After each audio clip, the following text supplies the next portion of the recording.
Hello, I'm Atendra Chaturvedi. In this video, we will look at implementing symmetrical multiprocessing fault tolerance (SMPFT) in vSphere 6.5, which is an exciting new feature in vSphere version 6. We will look at implementing SMPFT using a Windows 2012 Server R2 virtual machine, and after implementing it, we will show you how to manage and operate SMPFT also in vSphere 6.5. So I'm back again into my vSphere web client. I'm logged into 192.168.0.210, which is my version 6.5 vCenter server appliance. Version 6.5. There's a data center and a cluster that's defined under it, and I have two hosts in that cluster, 200 and 201. Take a look at one of these.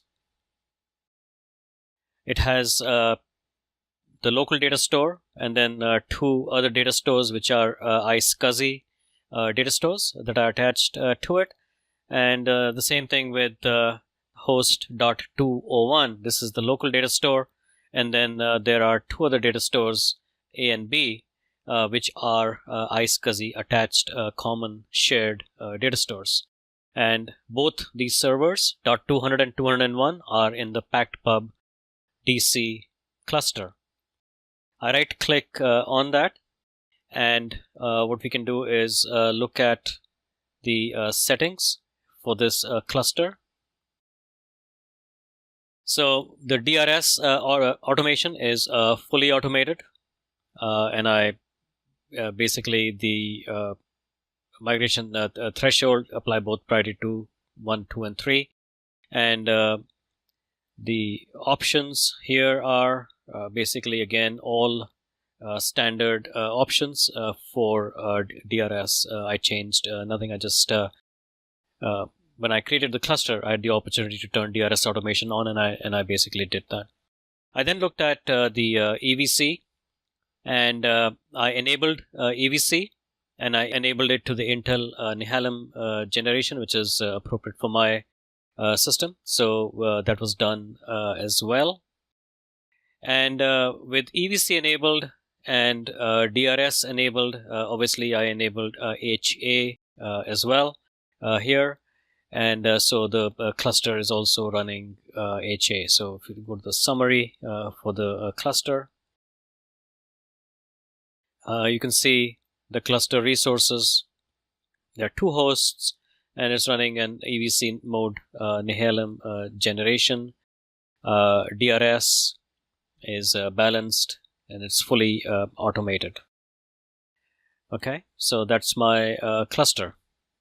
The cluster consumers, I don't have any resource pools, but I do have virtual machines. And so it's a very straightforward standard cluster that I set up, and these two servers are actually identical servers. What I did then was I took my Windows 2012 R2 virtual machine that was actually running in a completely separate host, which was the earlier 202 host, hence the name -202. I migrated the data store and the host for this VM and moved it under the packed pub DC cluster. Now, when I click on Windows 2012 R2-202, you will see that fault tolerance is up and running for this virtual machine. Its status is protected. By hovering over the eye, the virtual machine is running with fault tolerance protection.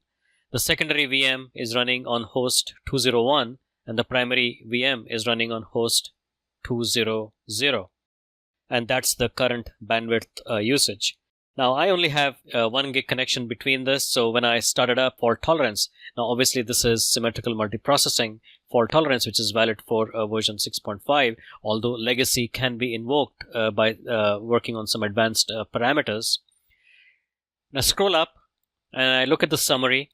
There are some interesting icons. So obviously this is a Microsoft Windows Server 2012 64-bit. The dark blue means it is protected by VMware fault tolerance. It is protected by VMware high availability. I have the cluster has the HA turned on, and EVC is actually enabled. So some interesting icons up here that I thought you might like to see. And we can basically, the advanced configurations is the EVC mode. Nothing much to see there for this.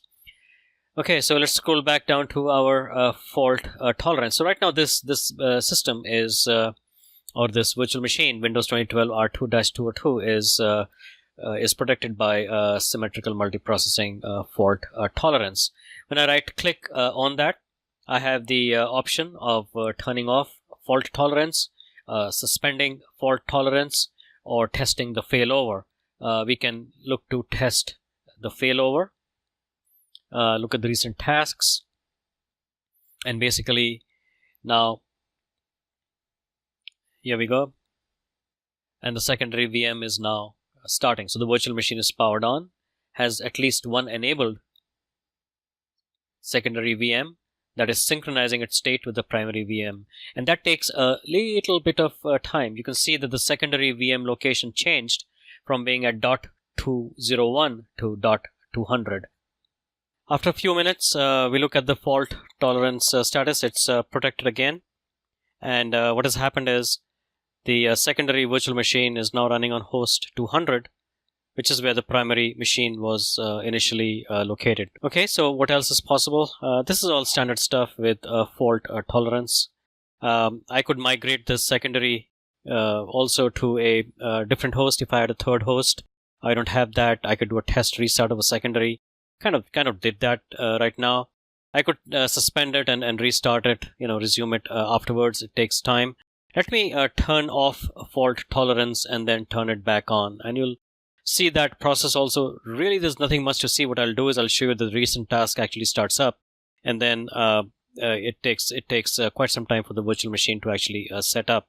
So let me do that too. So let me start turn off. So turning off fault tolerance will remove fault tolerance and delete all historical data. Do you want to turn off? Answer is yes. We are, and we are turning off fault tolerance. As you can see from the recent tasks here, it looks like that little block for fault tolerance has already disappeared. There we go. That's off, and the icon with the dark blue for the virtual machine is also not there anymore. So right now it's simply protected by VMware HA. Easy enough to turn it back on again. I right click on that, go to fault tolerance, and I turn on fault tolerance. So now there are compatibility warnings, and the one is about the insufficient bandwidth. Like I said, it prefers 10 gigabyte links. I only have 1 gigabyte links, or gigabit links, 10 gigabit and 1 gigabit. And so this, we hit yes here. Select the data stores to place a secondary VM disks. Let me select, say, data store A. Compatibility checks succeeded. I click next, and it's the secondary VM is going to go on the other hosts, and then here we go, click next. So we have a tiebreaker file, everything is there, and I click finish to turn on fault tolerance, and it is proceeding. It takes a while to bring up the secondary machine, so I will pause for the duration. And so after a few minutes, you can see that the fault tolerance secondary VM has started, and we have the dark blue icon protected by VMware fault tolerance up again. So it's running on ESXi 6.5, and it's a VM virtual machine version 13. So this is all the latest ESXi 6.5 configuration. Okay, so this would take us to the end of the fault tolerance video. We've turned off fault tolerance, we've done a test failover, and we have turned on fault tolerance as well. The other ones are pretty straightforward as well. In the next section, we will look at some key aspects of deploying and consolidating a vSphere 6.5 data center. I look forward to seeing you there.